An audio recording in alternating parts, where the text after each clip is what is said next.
안녕하십니까, 덴탈장 이승윤 TV입니다. 오늘은 치과 얘기를 한번 해보려고 합니다. 가끔씩 보통 우리가 충치 치료를 치과에서는 가장 많이 하는데요. 충치 치료를 할 때 요즘은 가장 많이 쓰이는 재료 중에 하나가 레진입니다. 레진은 치과에서 3대 발명품이라고 할 정도로 레진이 상당히 치과에서 차지하는 비중이 높고, 치과에서 없어서는 안 될 재료로 자리 잡은 치료입니다. 치아 색깔하고도 비슷하고요. 또 치아의 투명도라든지 이런 것도 상당 수준 재현할 수도 있고, 또 빈트 조작하기도 쉽고, 그래서 치과에서 상당히 많이 쓰는 충치 치료 후에 치아 충전 재료로 많이 쓰이고 있는데요. 간혹 환자 중에 레진 치료 후에 치아가 시큰거린다는 환자분들이 있어서 그 이유가 뭔지 오늘은 그거에 대해서 한번 설명을 해드리도록 하겠습니다.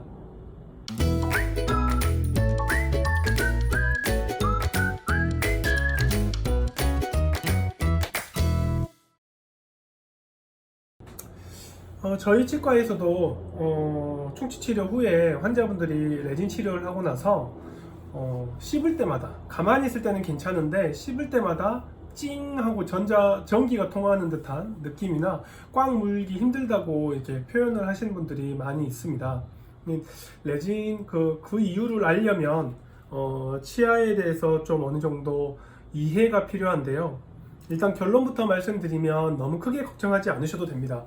저도 한 몇 년 전에 친구 치과에 가서 충치 치료를 했었거든요. 충치 치료를 이제 저도 역시 레진으로 했는데, 레진으로 치료를 하고 나서 꽉 물 때마다 찡 하고 전기 통하는 느낌이 있어서 걱정을 좀 했었는데, 이제 저는 치과 의사다 보니까 지켜보면서 경과를 보니까 저절로 없어졌거든요. 그거에 대해서 오늘은 좀 한번 설명을 해볼까 합니다.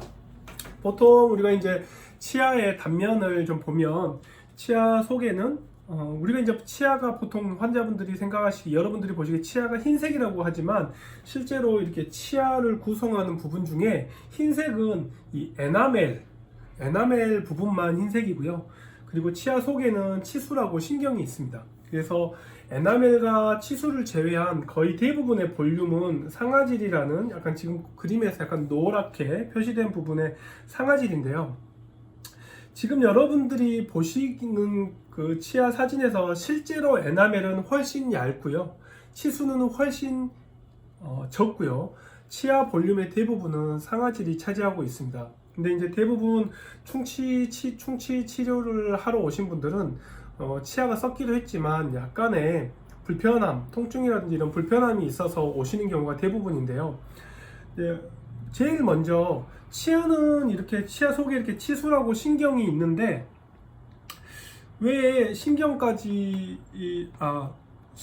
갔기 때문에 아픈 게 아니냐, 아프면 무조건 신경 치료를 해야 되는 게 아니냐라고 이제 환자분들이 말씀을 하세요. 근데 이제 실제로 여러분들이 알기에는 치아를 구성하는 부분 중에 이 치아 속에 치수에만 신경이 있는 게 아니고요, 얇은 에나멜과 치수 사이에 이 상아질에도 사실은 신경이 있습니다. 그래서 치아는 그래서 살아있는 돌멩이라고 환자분들한테 설명을 하는데요. 대부분 충치가 어떤 불편감이 있어서 오신 분들은 충치가 에나멜을 넘어서 상아질까지 침범됐을 경우에는 약간 불편감이나 찬물 먹었을 때 좀 과도하게 시리거나 이런 증상이 있어서 충치 치료를 받는 분들이 대부분입니다. 그래서 치과에서 보통 이제 충치가 에나멜에 국한된 충치는 거의 증상이 없다고 보셔도 돼요. 없습니다. 왜냐 그러면 에나멜에는 신경이 없거든요. 근데 이제 에나멜을 뚫고 상아질까지 충치가 진행이 되면 시큰거리는 증상이 있는데, 왜 신경은 치수에만 있는데 상아질까지 충치가 가면 불편감을 느끼냐? 여기 이제 상아질의 비밀이 숨겨져 있는데요. 상아질을 좀 확대한 그림을 한번 보여드리도록 하겠습니다. 지금 보시는 그림은 치아의 신경 부분과 이 상아질, 덴틴이라고 하는 상아질 사이의 이 경계 부위를 확대한 그림인데요. 자세히 보시면 이쪽 부위가 확대한 모습인데요. 이쪽 부위가 신경이고 여기가 이제 상아질이죠. 근데 자세히 보시면 상아질에 이렇게 구멍이, 관 같은 게 이렇게 뚫려 있어요. 그러니까 이래서 상아질이 치아가 살아있는 돌멩이라고 이제 제가 표현을 하는 이유가, 이 상아질이 그냥 돌멩이가 아니고요. 이 상아질 내부에는 많은 관들이 연결이 되어 있고, 그 관들 안에는 상아세관 액이 채워져 있고, 그 액 안으로 이렇게 치수에서 상아세관 쪽으로 이렇게 신경이 이렇게 가닥이 넘어져 이렇게 쭉 뻗어 있어요. 그래서 보통 충치 치료를 하게 되면 상아세관까지 삭제를 하게 되고, 이 삭제되면서 상아세관이 노출이 되게 됩니다. 노출이 되게 되고, 이 상아세관에 있는 이 사이에 이 세관액이 움직이면서 차갑고 뜨겁고 통증을 느끼는 겁니다. 근데 충치 치료 후에 여기 치아를 이렇게 파내고 나서 여기를 레진이란 재료로 때울 때, 레진이란 재료에 접착제를 바르고, 표면을 먼저 약간 표면 처리를 하고 나서 접착제를 바르고, 접착제를 빗을 쪼여서 경화시킨 다음에, 굳힌 다음에 레진이란 재료를 다져놓고 굳히고, 그리고 나서 이제 때운 다음에 맞물림 조정을 하는 건데요. 문제는 접착제라든지 레진이 굳을 때 그 재료가 액체거나 진흙 같은 꾸덕꾸덕한 재질의 레진이 굳으면서, 딱딱하게 굳으면서 수축을 하면서 상아세관이 쭉 당겨집니다. 이 신경들이 쭉 당겨지면서 상아세관 사이에 있는 신경이 상당히 민감한 상태가 되는 거죠. 이때 씹으면 시큰시큰하게 되는데요. 일단 그런 증상이 발생했다면 치과에 가셔서 치료를 받았던 치과에 가서 상담을 한번 해보시는 게 좋습니다.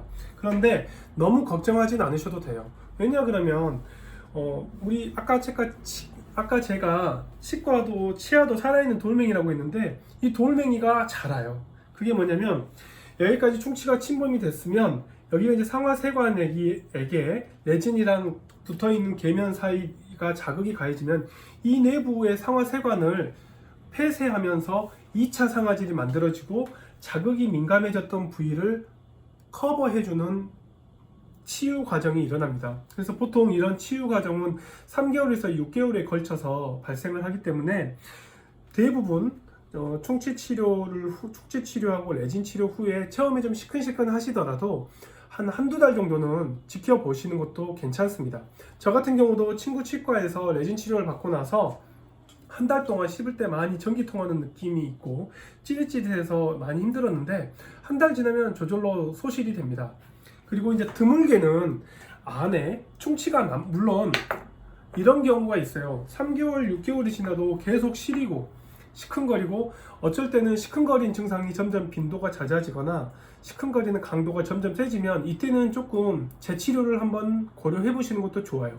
왜냐 그러면 안에 이 충치를 파내고 나서 거기 안에 접착제를 바르고 레진을 떼운다고 했을 때 그 사이에 기포가 들어가 있거나, 또 레진이라는 접착제는 수분이랑은 상극이거든요. 근데 이 안에 침이 주변에 레진을 떼울 때 침이 침범을 하거나, 그래서 제대로 경화 잘 안 굳었거나 충치가 남아있는 경우에는 계속 시큰거릴 수가 있죠.